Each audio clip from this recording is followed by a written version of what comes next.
ओम नमन प्रणाम नमस्कार। आइए, आज सोमवार का दिन है, रविवार का दिन है, सूर्य भगवान का दिन है। लगातार हम प्रतिदिन योगाभ्यास करते आ रहे हैं, आसनों का, प्राणायाम का अभ्यास करते आ रहे हैं।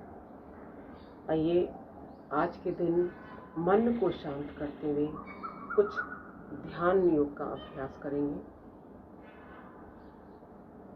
3 बार ओम का उच्चारण करेंगे और अपने सत्र को प्रारंभ करेंगे।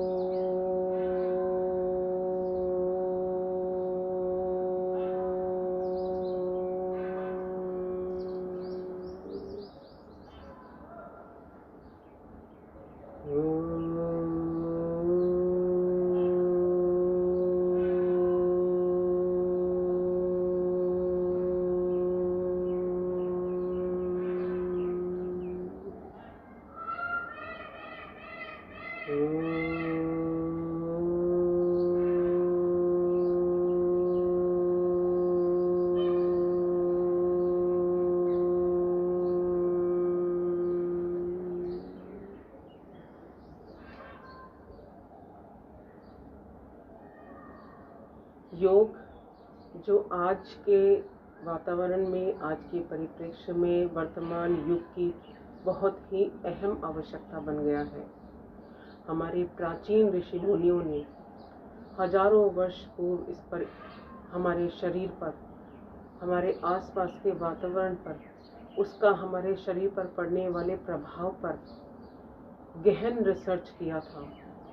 और जो रिसर्च करके उन्होंने सिद्धांत तत्समय दिए थे, वे आज भी उतने ही संगत हैं, उतने ही आवश्यक हैं और उतने ही प्रभावशाली हैं जितने कि उस समय थे।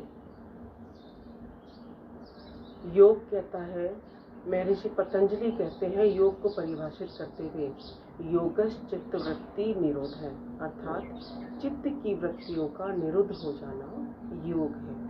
चित्त बहुत सामान्य शब्दों में समझे, बहुत सरल शब्दों में समझे तो हमारा मन, और वृत्तियां वे भावनात्मक तरंगे हैं, वे मन में उठने वाले भाव हैं जो हमें सांसारिक विषयों की ओर आकर्षित करते हैं।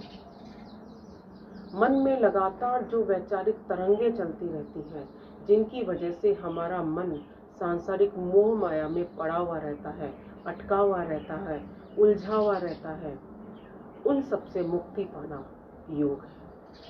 तो योग कैवल्य प्राप्ति का, मोक्ष प्राप्ति का एक सबसे महत्वपूर्ण अंग है, जिस पर चलकर न केवल हम अपनी दिनचर्या सुधार सकते हैं, न केवल हम तमाम जिंदगी स्वस्थ रह सकते हैं, बल्कि हम साधना के पथ पर अग्रसर होकर मोक्ष की प्राप्ति कर सकते हैं। और प्रत्येक व्यक्ति, प्रत्येक प्राणी का सबसे, हमारे जो शास्त्रों में लिखा है, चाहे वो हमारे जैन धर्म हो, चाहे हमारा हिंदू धर्म हो, चाहे कोई अन्य धर्म हो, सभी धर्मों में जीवन का जो परम लक्ष्य बताया है वह है मोक्ष, कैवल्य। और कैवल्य प्राप्ति के लिए हम योगिक परिप्रेक्ष्य में महर्षि पतंजलि के सिद्धांतों पर चलते हैं तो अष्टांग योग का उन्होंने सिद्धांत दिया है। महर्षि पतंजलि ने यह भी कहा है कि जो चित्त की वृत्तियां हैं उनको हम कैसे कंट्रोल कर सकते हैं, तो उन्होंने क्रिया योग दिया है और अभ्यास और वैराग्य, ये साधन उन्होंने बताए हैं जिन पर चलकर हम न केवल अपनी इंद्रियों पर नियंत्रण पा सकते हैं, बल्कि आत्मा को परमात्मा में लय करने लायक बना सकते हैं। आइए हम ध्यान की अवस्था में आगे चलें, उससे पहले हम कुछ मंत्रोच्चार का उच्चारण करेंगे, वैदिक मंत्रों का उच्चारण करेंगे। देखिए, हमारे जो पुराने ग्रंथ हैं, दत्तात्रेय योग शास्त्र है, योगराज उपनिषद है, श्रीमद् भगवत गीता है, इनमें योग के विभिन्न अंगों का उल्लेख किया हुआ है। गीता में 3 प्रमुख अंग बताए हैं, ज्ञान, भक्ति और कर्म। ज्ञान योग, भक्ति योग और कर्म योग, ये डिफरेंट पथ्स हैं जिनके माध्यम से हम परमात्मा की ओर अग्रसर होते हैं। इसी प्रकार उपासना योग है, लय योग है, मंत्र योग है, ध्यान राजयोग है। या राजयोग का आजकल ब्रह्मा कुमारीज का सबसे प्रमुख चलता है। इसमें एक प्रमुख है मंत्र योग। हम प्रतिदिन आपको गायत्री मंत्र का उच्चारण कराते हैं, प्रतिदिन आपको गुरु मंत्र का उच्चारण कराते हैं। इसी प्रकार हम महामृत्युंजय मंत्र का उच्चारण कराते हैं। इन मंत्रों का उच्चारण करने का प्रमुख ध्येय यही है कि मंत्रों के उच्चारण से हमारे मस्तिष्क की क्रियाशीलता बढ़ जाती है, मस्तिष्क के जो सेल्स हैं वो एक्टिवेट होते हैं। साथ ही हमारे जो वातावरण है चारों तरफ का, इसके अंदर छोटे छोटे सूक्ष्म परमाणु तंत्र होते हैं। जब ये तंत्र हम उच्चारण करते हैं, उस उच्चारण की वाइब्रेशन से ये छोटे छोटे सूक्ष्म तंत्र, इनमें ऊर्जा डेवलप होने लगती है और इस ऊर्जा से हमारे शरीर को शक्ति मिलती है। इसीलिए ध्यान योग या ध्यान मुद्रा या ज्ञान मुद्रा की स्थिति में हम सीधा बैठेंगे, आंखें कोमलता से बंद, लंबा गहरा श्वास लीजिए, बिना रोके लंबा गहरा श्वास बाहर की ओर निकालिए। लंबा गहरा श्वास लेंगे, लंबा गहरा श्वास छोड़ेंगे, अर्थात पूरा ध्यान अपने श्वास के आने और जाने पर केंद्रित कर दीजिए। ध्यान योग की स्थिति में अपने मन को एकाग्र करने के लिए पहले 3 बार ओम का लंबा गहरा उच्चारण करेंगे। अपने अपने शरीर की शक्ति के अनुसार उच्चारण करेंगे।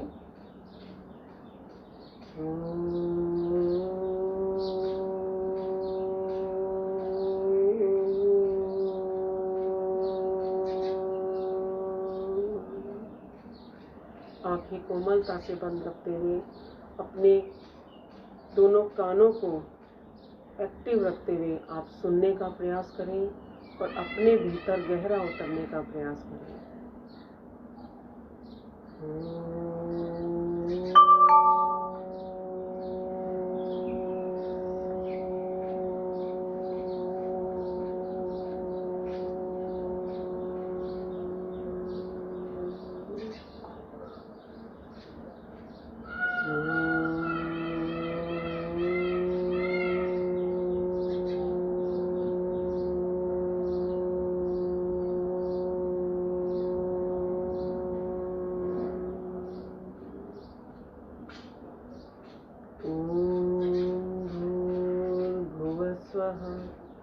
तत्सवितुर्वरेण्यं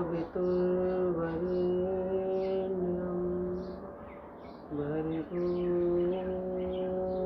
देवस्य धीमहि धियो यो नः प्रचोदयात्।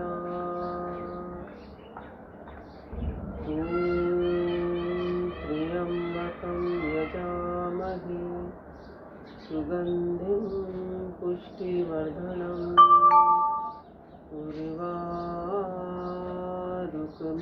बन्धनान् मृत्योर्मुक्षीयमामृतात्।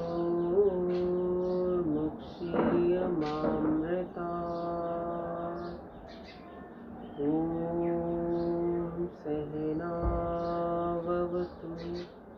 सहनौ भुनक्तु सह वीर्यं करवावहै तेजस्विनावधीतमस्तु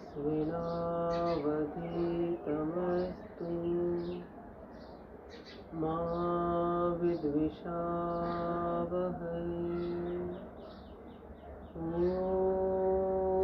असतो मा सद्गमय तमसो मा ज्योतिर्गमय मृत्योर्मा अमृतं गमय अमृतं अमृतं गमय। ॐ शान्ति शान्ति शान्तिः।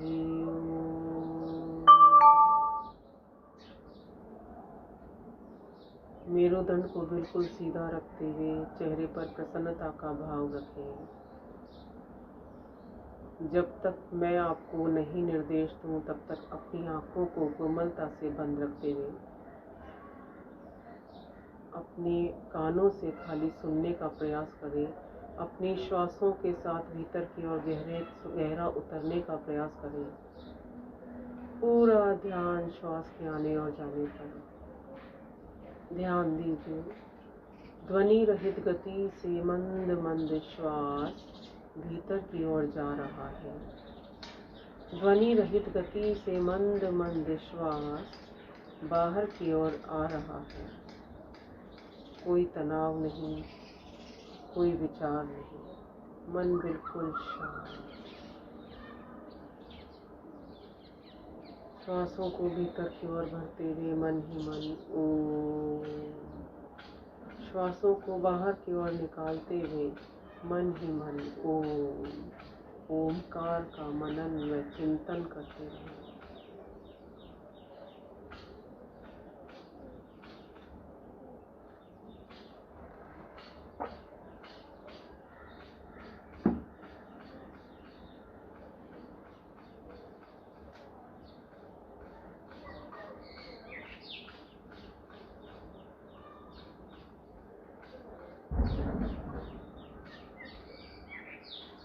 मन को शांत करने के लिए अपने ध्यान को जब श्वास के आने और जाने पर केंद्रित करते हैं तो हमारा मन बिल्कुल विचार शून्य होने लगता है और विचार शून्य मन ही निर्मल मन कहलाता है। अष्टांग योग में सबसे पहले यम अर्थात जो हमारा आचरण है, समाज के प्रति दायित्व है, उसका पालन करना। अहिंसा, सत्य, अस्तेय, ब्रह्मचर्य और अपरिग्रह, इन 5 यम का हम जब पालन करते हैं तो समाज से हमारा सामंजस्य बनता है। यदि हम दूसरों को कष्ट पहुंचाएंगे तो समाज में हमारा जो व्यक्तित्व है उसका कोई सम्मान नहीं करेगा। हमसे सब दूर रहना पसंद करेंगे। यदि हम चोरी करेंगे तो हमारा समाज में सम्मान कम होने लगेगा। यदि हम अनावश्यक वस्तुओं का संग्रहण करने लगेंगे तो हमारा मन बार बार इधर उधर भटकने लग जाएगा। इसलिए यम का पालन करें और व्यक्तिगत अनुशासन को रखने के लिए नियम का पालन करें। शौच, संतोष, तप, स्वाध्याय, ईश्वर का निधान। बाहरी स्वच्छता के साथ साथ आंतरिक स्वच्छता भी बहुत आवश्यक है।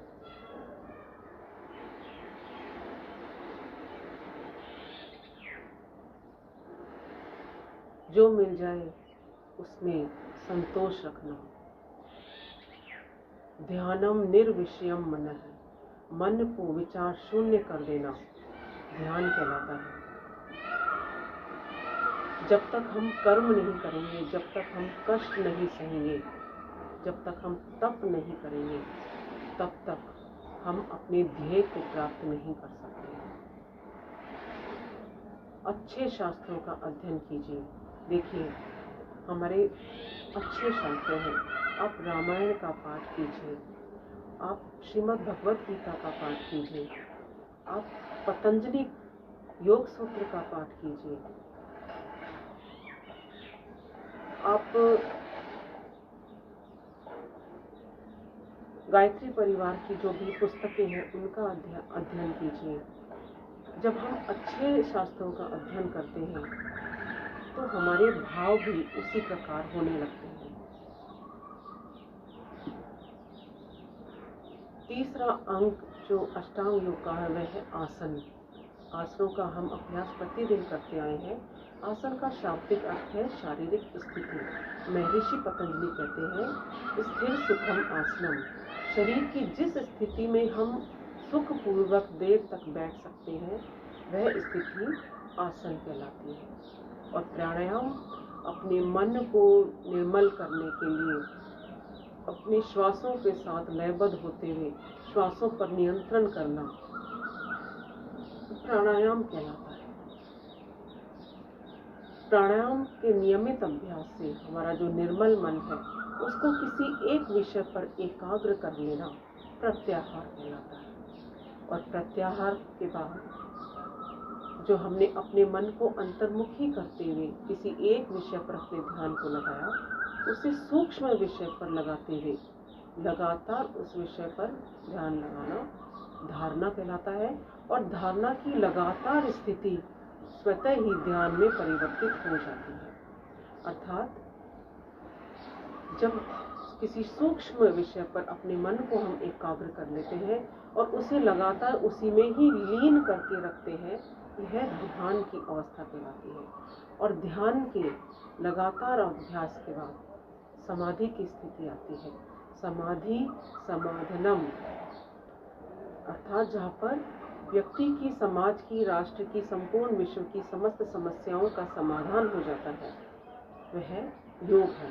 इसीलिए महर्षि व्यास ने योग को समाधि कहा है। योग है समाधि। इन अष्टांग योग के सिद्धांतों का पालन करते हुए हम न केवल शारीरिक स्वास्थ्य को प्राप्त कर सकते हैं बल्कि मानसिक शांति हमें मिलती है और आध्यात्मिकता, नैतिकता के उच्चतम स्तर को हम प्राप्त कर पाते हैं। आइए अपने प्रभु में अपने आप को लीन करते हुए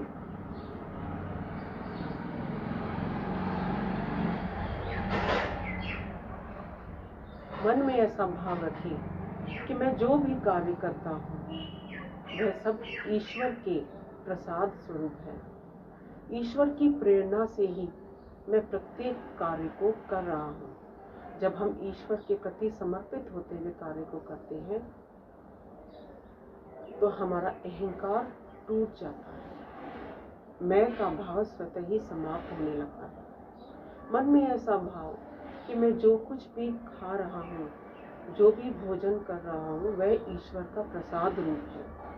जब हम ईश्वर के प्रसाद के रूप में प्रत्येक ग्रहण करने वाली वस्तु को भोजन के रूप में उपयोग करते हैं तो हम गलत भोजन की तरफ नहीं जाते, तामसिक भोजन का हम नहीं ग्रहण कर पाते और सात्विक भोजन की ओर हमारा ध्यान रहता है। और जब हमारा भोजन सात्विक होता है तो हमारे विचार भी सात्विक स्वतः ही बनने लगते हैं। इसीलिए तो कहा गया है, जैसा खाएं अन्न वैसा होवे मन। तो मन को एकाग्र करने के लिए श्वासों पर हम नियंत्रण करते हैं। मन को एकाग्र करने के लिए हम मंत्रों का उच्चारण करते हैं। कोई भाव नहीं, कोई तनाव नहीं।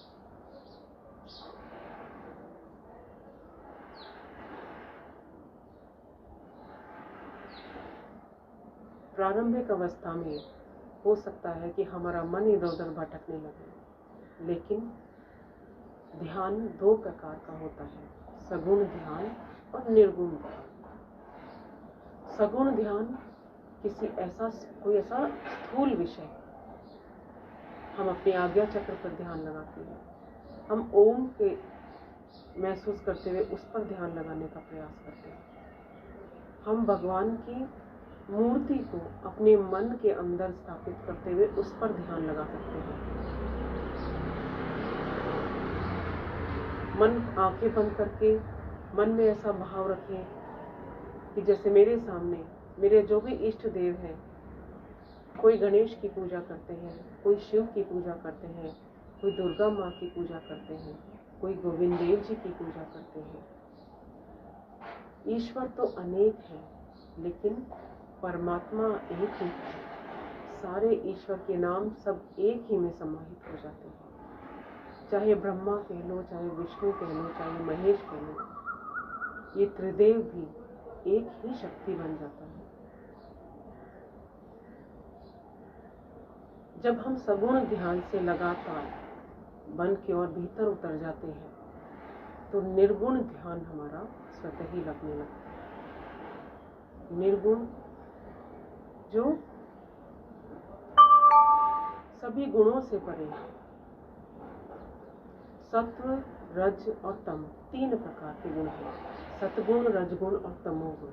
जब हम तीनों गुणों से परे हो जाते हैं तो हमारा निर्गुण ध्यान लगने लगता है। स्वतः ही हम अपने अस्तित्व से ऊपर उठ जाते हैं।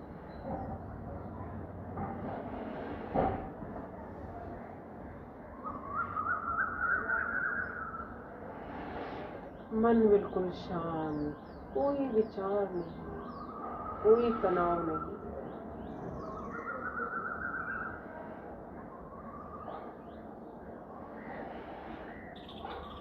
प्रातः काल को जब चारों ओर वायुमंडल के अंदर प्राण वायु का संचार हो रहा है, अपने प्रभाव अपने चारों तरफ के उस वातावरण को महसूस कीजिए श्वासों के साथ।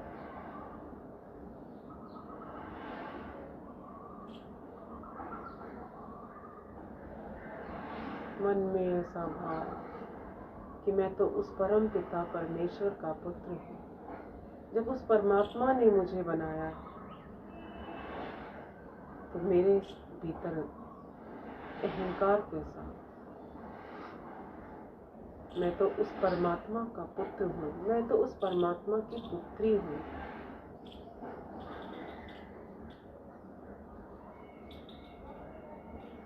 भीतर के सारे भाव खत्म हो गए, सारा तनाव खत्म हो गया, सारी नेगेटिव एनर्जी बाहर की ओर निकल चुकी है। मन परमात्मा की ओर अग्रसर हो रहा है।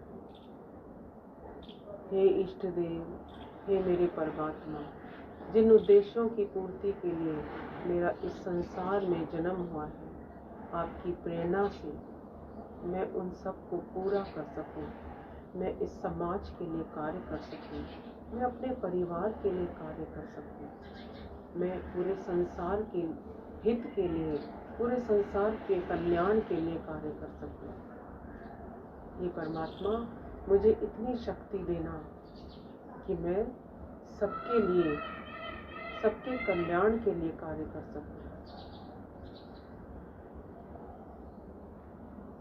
अपने भीतर की सारी हीन भावना को निकाल दीजिए। जब परमात्मा ने हमें बनाया है, जब मेरे प्रभु की प्रेरणा से मैं प्रत्येक कार्य कर रहा हूँ, जब मेरे प्रभु ने मुझे अपने भीतर समाहित कर रखा है, जब मुझे मेरे परमात्मा ने ही बनाया है, तो फिर हीनता का विचार क्यों मानसिक अवसाद की स्थिति में आना। हमारा सबका ध्यान रखने वाला जब परम पिता परमेश्वर ऊपर हमें देख रहा है तो कोई अन्य विचार मन में शेष नहीं है।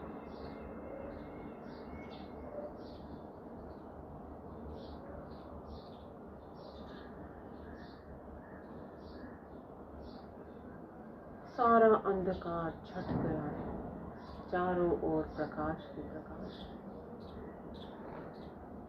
मन के चक्षुओं से, मन की आंखों से यह अनुभव करें कि देखिए ऊपर परम पिता परमेश्वर के आशीर्वाद के रूप में चारों ओर से प्रभु की कल्याण की किरणें हमारे ऊपर बरस रही हैं।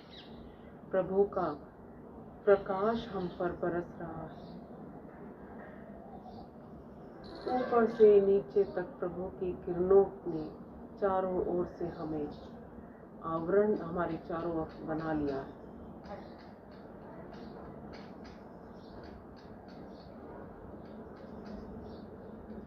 प्रभु का ये आशीर्वाद अपनी देह में ग्रहण करने का प्रयास है।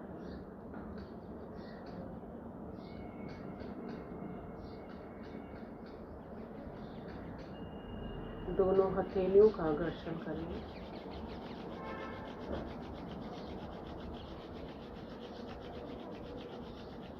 गरम गरम हथेलियों से अपनी आंखों को ढक लीजिए और हथेलियों के बीच में आंखों को कोमलता से खोल दीजिए।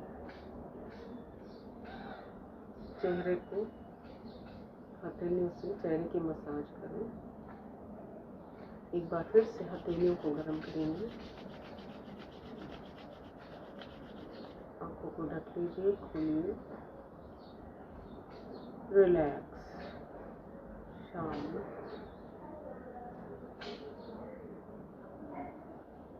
प्रतिदिन इस प्रकार आप 10 मिनट, 15 मिनट, आधा घंटा यदि अपने भीतर उतरते हुए ध्यान की अवस्था में बैठते हैं तो आपके भीतर के सारे अवसाद, आपके भीतर के सारे तनाव दूर हो जाते हैं और मन फिर से एक नई ऊर्जा के साथ आगे के काम की ओर आगे बढ़ जाता है। हमारे शरीर में ईश्वर ने बहुत ताकत दी है, बहुत ऊर्जा दी है। हम इसे लगातार चिंता करके, तनाव करके इस सारी ऊर्जा को खत्म करने लगते हैं। प्रतिदिन श्वासों के साथ उतरते हुए अपने इष्ट देव में अपने आप को लगाते हुए ध्यान का अभ्यास अवश्य करें। प्रारंभ में हो सकता है कि आपका मन इधर-उधर भटकने लगे, लेकिन जब श्वास के साथ आप आंखों को बंद करते हुए पूरा ध्यान अपने श्वास के आने और जाने पर लगाते हैं तो मन अपने आप ही सीधा अपने प्रभु में लीन होने लगता है। और जब मन अपना शांत हो जाता है तो चारों तरफ कितना ही हाहाकार मचा हुआ हो, जब हम शांत मन से कोई कार्य करते हैं तो हमें उसके परिणाम भी अच्छे मिलते हैं। मेरी ईश्वर से प्रार्थना, मेरी प्रभु से प्रार्थना कि आपका आज का दिन, आपके आने वाले दिन मंगलमय बीते, प्रसन्न चित्त बीते, तनाव रहित बीते। आइए आज के सत्र को हम, आज के इस ध्यान सत्र को हम विराम देते हुए शांति पाठ करेंगे। ओम सर्वे भवन्तु सुखिनः, सर्वे सन्तु निरामयाः, सर्वे भद्राणि पश्यन्तु, मा कश्चित् दुःखभाग् भवेत्। ओम शांति शांति शांति। ओम नमस्कार, प्रणाम।